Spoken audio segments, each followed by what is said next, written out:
This is Best Medicine with me, Gaytana, and I have on the line my first guest, Greg Luck, the CEO of AimBig Employment, and it's very, very important.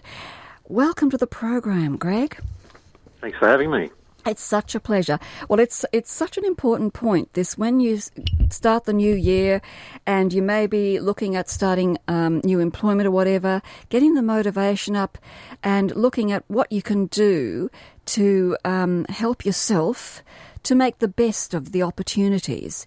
I think that's really important. And of course, for people with disability or people who've been going through rehab and stuff, it can be quite challenging, can't it?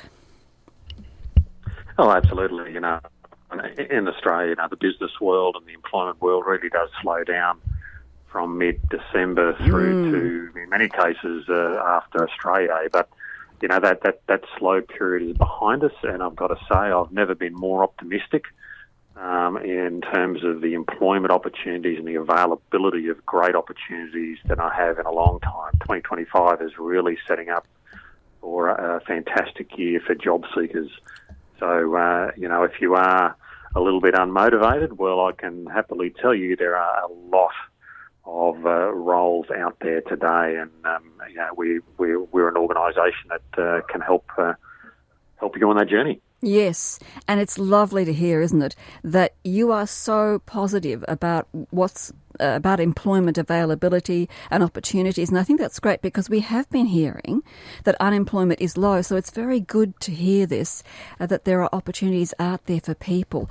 Now, I gather from the statistics sent to me that only about 56% of people with a disability aged between 15 and 64 are employed, compared with 82% of those without a disability.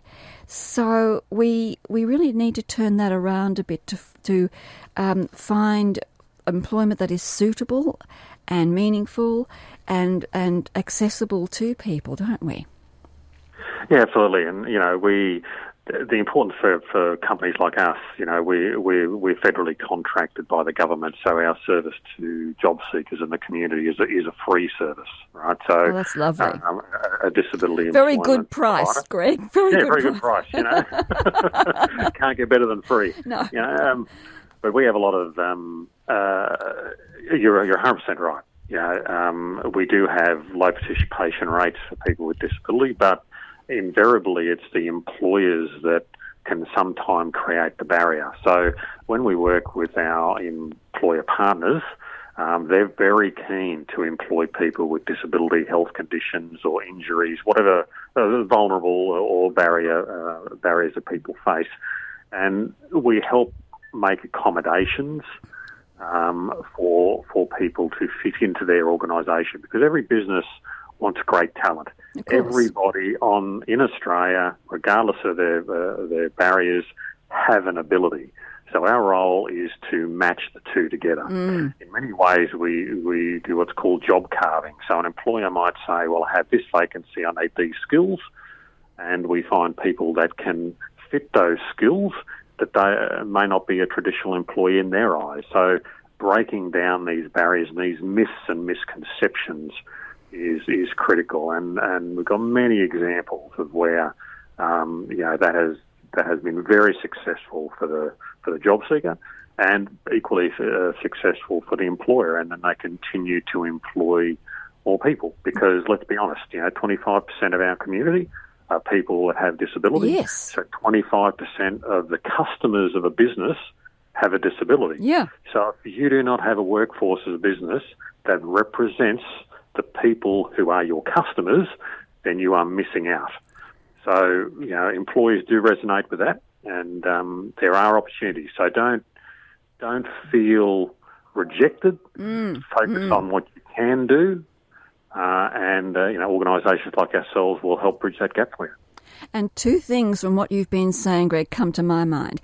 One, we need to change the template that perhaps people have of employees and potential employees, and look for what are that person's skills, attitudes, values, what's their past work life been like. We need to be looking for those things, not just see someone with some kind of disability, but look at them in terms of what they can bring to a particular job.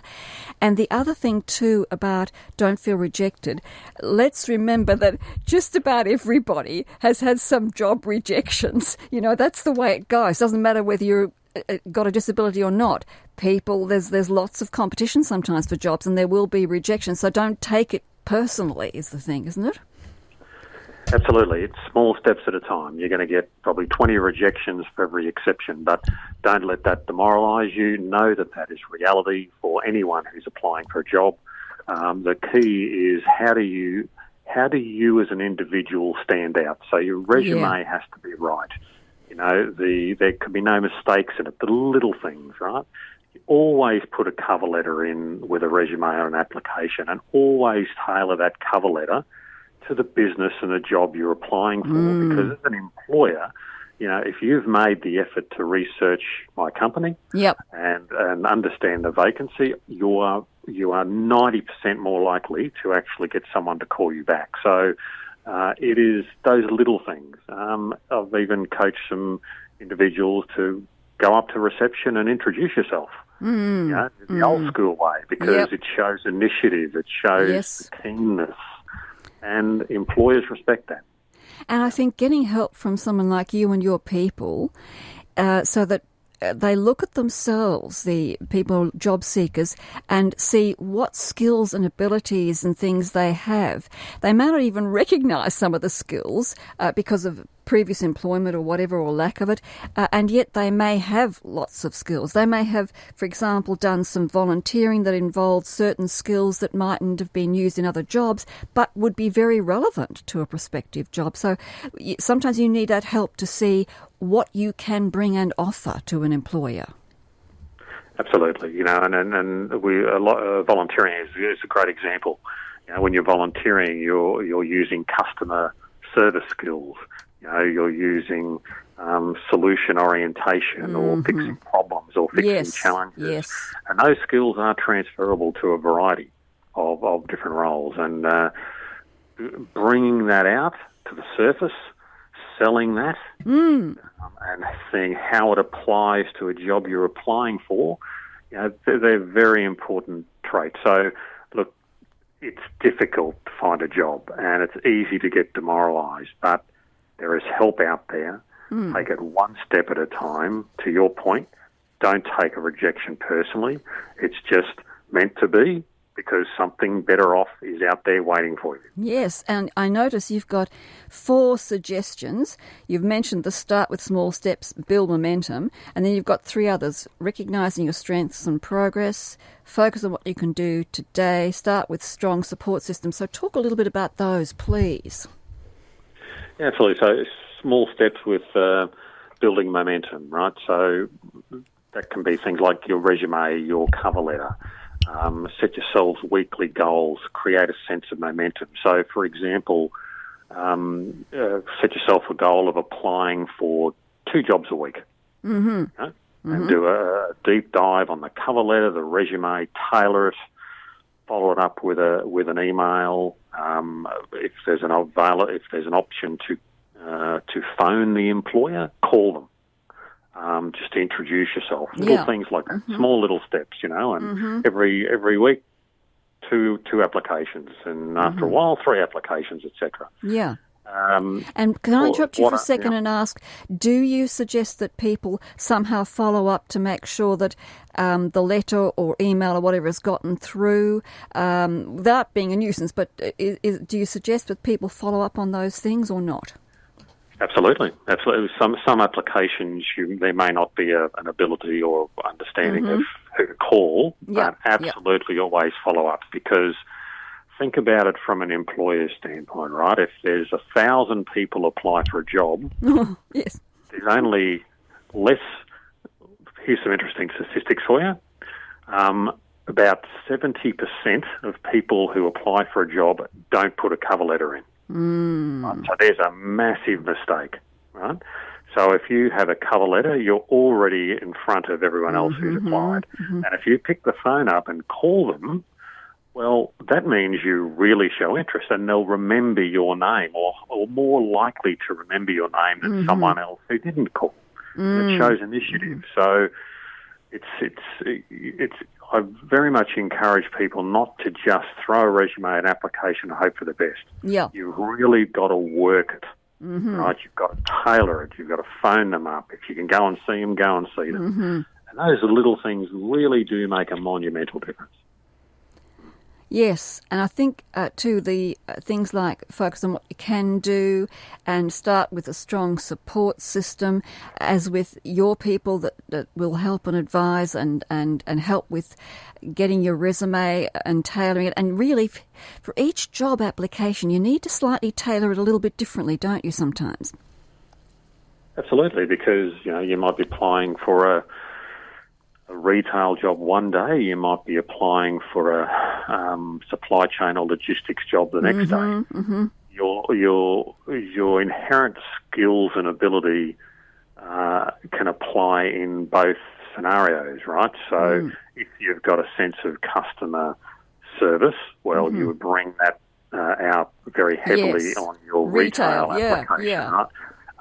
If you're applying next day for a logistics role, and if that logistics role does not involve customer facing, then you may not bring that out so much. But you could twist that to say, well, I have a pride in customer satisfaction, which means in a logistics space that I've got to make sure that the orders that are packed and shipped are on time. It's the right order going out the door, so that the customer satisfaction people buying that product off that company is met. Yes. So you have the same skill, but you apply it to the application of that role. And you're showing that you understand what is required and how you can have those skills that are applicable. And of course, also can come in things like good teamwork, etc. So there are a lot of good things that one can focus on.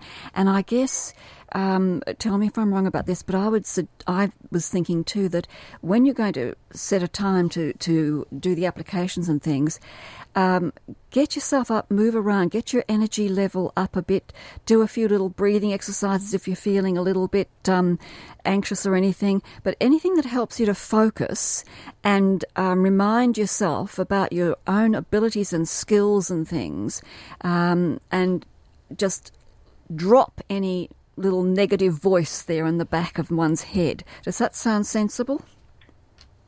Absolutely. You could take that one step further. Talk to your friends, talk to your family. Talk to and say, "Hey, look, what do you see as good skills in me?" Yes.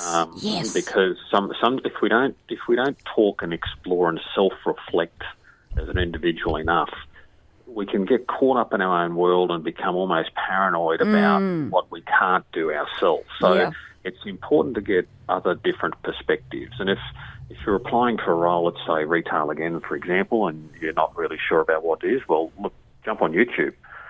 What's a day in the life of a retail employee or a logistics employee, and really understand what a day in the life is. Because when you're looking at that, you say, well, I can do that, and I've got these skills that could add value to that. So don't just get into the trap of just sending out resumes for applications randomly and quickly. You don't have to rush an application. No. Research it, understand it. Try to bring your values to life and your skills to life, and talk yourself up. It's hard to do, right? But talk yourself up in a cover letter. Yeah, in a positive way without being arrogant or anything else. But yes, emphasise your skills and abilities and the things that you love to do that give you joy, that are relevant to that job too. It's very interesting, a little personal thing from years ago as a university student looking for holiday work, and I fronted up to Myer, and there were actually two possibilities. One was menswear, and the other one was gift wrapping. And I just immediately said, oh, yes, gift wrapping, please. I did it for 3 years running, and I just loved it. I loved it. The supervisor was fabulous. I learned so many skills.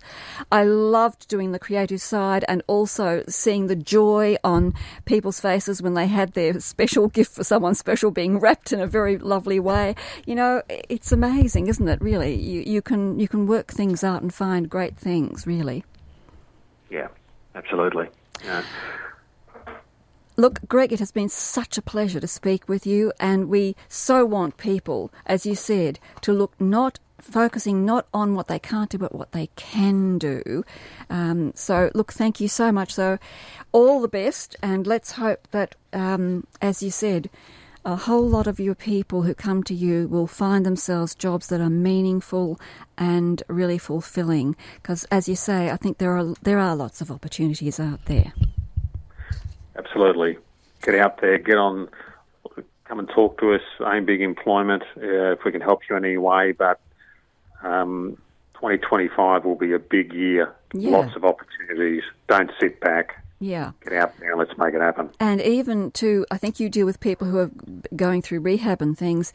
You may even be going back to a particular role, but you might need that support and encouragement to help yourself to go back into it, mightn't you? Yeah, well, we also provide services in that space, which is government funded again, Okay. so it's all free for the individual. So Excellent. if you've had an injury and you want to get back into the work life, we have rehabilitation experts and work with employees to help you get back in there. So Brilliant. Lots of opportunity. Yeah. Thank you so much for your time today, Greg. All the best to you. Bye bye. Thanks, Gaytana. Bye bye.